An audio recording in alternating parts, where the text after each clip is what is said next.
অতি সামান্য খরচে হোটেল রেস্টুরেন্টের একটা দামি রেসিপি যে বাড়িতেই বানানো যায়, এই রেসিপিটা না দেখলে বিশ্বাসই করবেন না। আমি বলছিলাম চিকেন কাটলেটের কথা। সামান্য একটু চিকেন কিমা দিয়েই কিন্তু আমি এই চিকেন কাটলেটগুলো বানিয়ে নিয়েছি। এটা কিন্তু বাজারে কিনতে গেলে প্রচুর দাম পড়বে, খরচ অনেক হবে, আর বাড়িতে বানিয়েছি বলে এটা যথেষ্ট স্বাস্থ্যকর। দারুণ সুন্দর দেখতে হয়েছে, একেবারে কিন্তু হোটেল রেস্টুরেন্টের মতন। এটা কাসুন্দি দিয়ে আর টমেটো কেচাপ দিয়ে যখন পরিবেশন করেছি, আমার ছেলে মেয়ে আমার হাজব্যান্ড কিন্তু দারুণ খুশি হয়ে গেছে, আর রাগও করেছে, এত অল্প কেন বানিয়েছো। কড়াইতে 2 টেবিল চামচ মতো ভেজিটেবল অয়েল নিয়ে নিয়েছিলাম, মানে সাদা তেল। তার মধ্যে দিয়ে দিলাম 1/2 টেবিল চামচ মতো গোটা জিরে। এবারে জিরেটা যখন একটু ফ্রাই হয়ে গেছে, এই 30 সেকেন্ড মতো, এর মধ্যে দিয়ে দিলাম একটা পেঁয়াজ কুচি। তারপরে পেঁয়াজ কুচিটা 30 সেকেন্ড পরে তার মধ্যে দিয়ে দিলাম 1 টেবিল চামচ মতো আদা রসুন বাটা।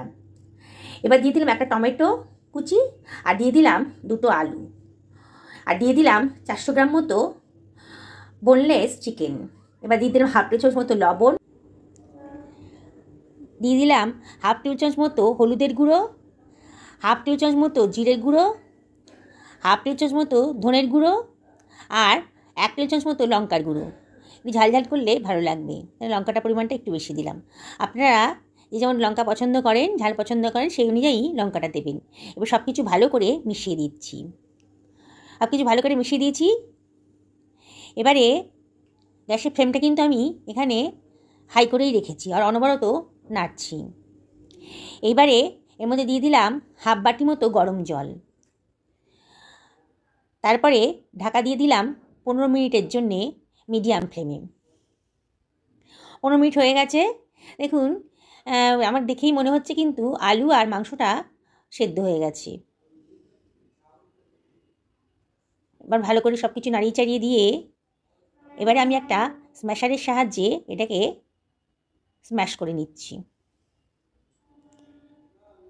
একদম স্ম্যাশ করে নেব, তাহলে কিন্তু আমার কাটলেটটা স্বাদটা কিন্তু খুব ভালো আসবে। এটা স্ম্যাশার দিয়ে করলেই বেশি ভালো হবে। এটা মিক্সার গ্রাইন্ডারে দিলে খুব বেশি মিহি হয়ে যেত, তখন কিন্তু অতটা ভালো লাগতো না। এই জন্য আমি স্ম্যাশার দিয়ে এটাকে স্ম্যাশ করে নিচ্ছি। আমি গ্যাসটা অফ করে দিয়েছিলাম। এবারে এর মধ্যে দিয়ে দিচ্ছি 2খানা পাউরুটি, টুকরো করে এর মধ্যে মিশিয়ে দিচ্ছি। আবার গ্যাসটাকে লো ফ্লেমে ধরিয়ে দিচ্ছি, দিয়ে সব কিছু আবারও ভালো করে মিশিয়ে নেব। পাউরুটিটা আর মাংসের কিমাটা যাতে সব কিছু ভালো করে মিশে যায়, পাউরুটিটা দিয়েছি বাইন্ডিংসের জন্যে। এখানে আপনারা ব্রেড ক্রাম্বসও দিতে পারেন, পাউরুটির বদলে ব্রেড ক্রাম্বসও দেওয়া যেতে পারে। এবার আবারও সব কিছু ভালো করে মিশিয়ে নিলাম। এখন গ্যাসের ফ্লেমটাকে আমি লোতে রেখেছি। দেখুন আমার ডোটা কিন্তু বেশ টাইট হয়ে এসছে। এবার আমি গ্যাসের ফ্লেমটা অফ করে দেব, দিয়ে এটাকে আমি ঠান্ডা করতে দেব। এটা দারুণ সুন্দর খেতে হয়, খুব দামি রেসিপি, খুব অল্প খরচে কিন্তু হয়ে যায়। এবার ঠান্ডা হয়ে গেছে, একটা থালার মধ্যে নিয়ে নিয়েছি। এর মধ্যে দিয়ে দিলাম 2খানা পেঁয়াজ কুচি, আর দিয়ে দিলাম খানিকটা কাঁচা লঙ্কা কুচি, আর দিয়ে দিচ্ছি খানিকটা ধনেপাতা কুচি। ধনেপাতাটা দিলে খুব সুন্দর একটা টেস্ট আসে। এবারে এর মধ্যে দিয়ে দিলাম 1 টেবিল চামচ মতো চাট মশলা, আর দিয়ে দিলাম 1 টেবিল চামচ মতো গোলমরিচের গুঁড়ো। খুব সুন্দর একটা টেস্ট আসবে এগুলো দেওয়ার ফলে। তার মধ্যে আমি দিয়ে দিচ্ছি কিচেন কিং মশলা। আপনাদের বাড়িতে যদি কিচেন কিং মশলা না থাকে তাহলে আপনারা গরম মশলা ইউজ করতে পারেন। আবার সব কিছু ভালো করে মাখিয়ে নিচ্ছি। দেখুন আমার ডোটা কিন্তু বেশ টাইট হয়ে এসছে, সব কিছু ভালো করে মাখিয়ে নিয়েছি।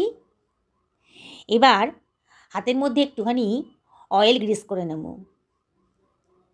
প্রথমে ভালো করে সব কিছু মাখিয়ে নেব, অয়েল গ্রিস করে এবার একটা করে গোল গোল লেচির মতো কেটে চ্যাপটা করে আমি একটাকে শেপ দিয়ে দিচ্ছি। আপনারা যে কোনো শেপেই দিতে পারেন, তবে কাটলেট বলে আমি এটাকে একটা চৌকো শেপের আকারে গড়ে নিচ্ছি। কাটলেট সাধারণত চৌকো শেপে কিংবা ওভাল শেপে দেখতেই ভালো লাগে। এইভাবে আমি সবগুলোকে বানিয়ে নেব। হাতে অয়েল গ্রিস করে একটু অয়েল লাগিয়ে নেব, নিয়ে তারপরে গোল গোল করে বলের মতো করে তারপরে চ্যাপটা করে চৌকো চৌকো আকারে গড়ে নিচ্ছি। বন্ধুরা, আপনার বাড়িতে এটা ট্রাই করবেন, একদম সোজা, বিগিনার্সরাও এটা সহজেই বানাতে পারবেন। এত দামি একটা রেসিপি খুব অল্প খরচেই কিন্তু বাড়িতে বানানো যাবে, আর খেতেও কিন্তু অসাধারণ হয়। একটা ডিম ফাটিয়ে নিলাম, এর মধ্যে দিয়ে দিচ্ছি 1 চামচ মতো কর্নফ্লাওয়ার বাইন্ডিংসের জন্যে, আর দিয়ে দিলাম হাফ বাটি মতো দুধ, আর দিয়ে দিলাম সামান্য পরিমাণ লবণ, এই 1/4 টেবিল চামচ মতো, 1/4 টেবিল চামচ মতো লঙ্কার গুঁড়োও দিয়ে দিলাম টেস্টের জন্যে। এবার সব কিছু ভালো করে মিশিয়ে নিচ্ছি, খুব ভালো করে মিশিয়ে নেব। এবার বিস্কুটের গুঁড়ো নিয়ে নিয়েছি খানিকটা, তার মধ্যে একটু সামান্য পরিমাণে লবণ আর একটু লঙ্কার গুঁড়ো দিয়ে দিলাম। এটা দিলে পরে খুব সুন্দর একটা টেস্ট আসবে। লঙ্কার গুঁড়ো আর লবণটা দিয়ে দিয়েছি, ভালো করে মিশিয়ে নিয়েছি। এবার আমার গড়ে রাখা কাটলেটগুলোকে আমি প্রথমে ডিমের গোলায় চুবিয়ে তারপরে বিস্কুটের গুঁড়োতে দিয়ে দিলাম। আবার বিস্কুটের গুঁড়ো ভালো করে চেপে চেপে দিয়ে দিচ্ছি, দেখুন ভিডিওতে যেমন দেখাচ্ছি। একটা কোটিং হয়ে গেছে। এবার আবারও আমি এটাকে ডিমের গোলায় চুবিয়ে নেবো, নিয়ে আবারও বিস্কুটের গুঁড়োর মধ্যে দিয়ে এপিট ভালো করে বিস্কুটের গুঁড়োর মধ্যে মাখিয়ে নিচ্ছি।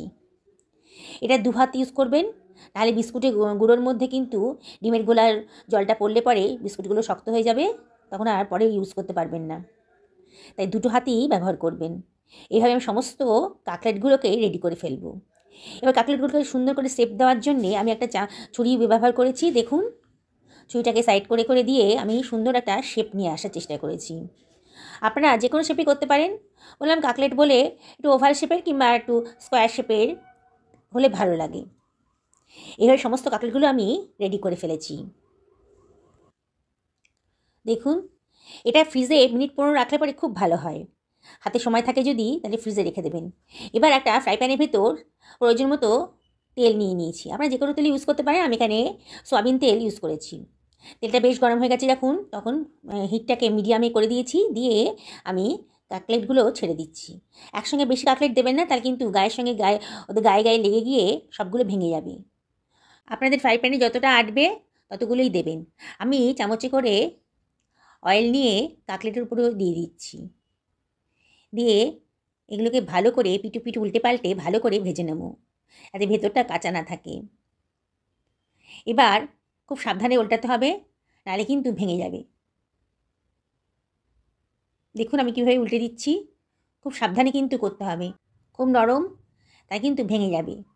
আর নাহলে এটা মিডিয়াম ফ্লেমেই ভাজতে হবে, নাহলে কিন্তু ভেতরটা কাঁচা থাকলে খেতে ভালো লাগবে না।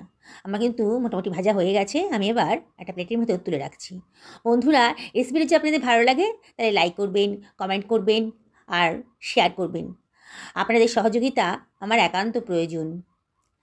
আপনারা আমাদের পাশেই আছেন, তবু আপনাদের রিকোয়েস্ট করব কমেন্ট করে অবশ্যই জানাবেন। আমার যদি কিছু ভুল ত্রুটি হয়ে থাকে তাহলে অবশ্যই জানিয়ে দেবেন। এবারে দেখুন কত সুন্দর দেখতে হয়েছে। এবার আমি একটু কাসুন্দি দিয়ে দিলাম। কাসুন্দি দিয়ে খেতে কিন্তু এই কাটলেটগুলো দারুণ সুন্দর লাগবে। দেখলেন তো বন্ধুরা, একদম কত অল্প খরচে কত স্বাস্থ্যকরভাবে রেসিপিটা তৈরি হয়ে গেল। বিগিনার্সরাও এটা করতে পারবেন, আর নিজেরাই অবাক হয়ে যাবেন যে এত সুন্দর রেসিপি তারা নিজেরাই বানিয়ে ফেলেছে। পেঁয়াজ কুচি দিয়ে দিলাম, পেঁয়াজগুলো গোল গোল করে কেটে রেখেছি, আর দিয়ে দিলাম টমেটো কেচাপ।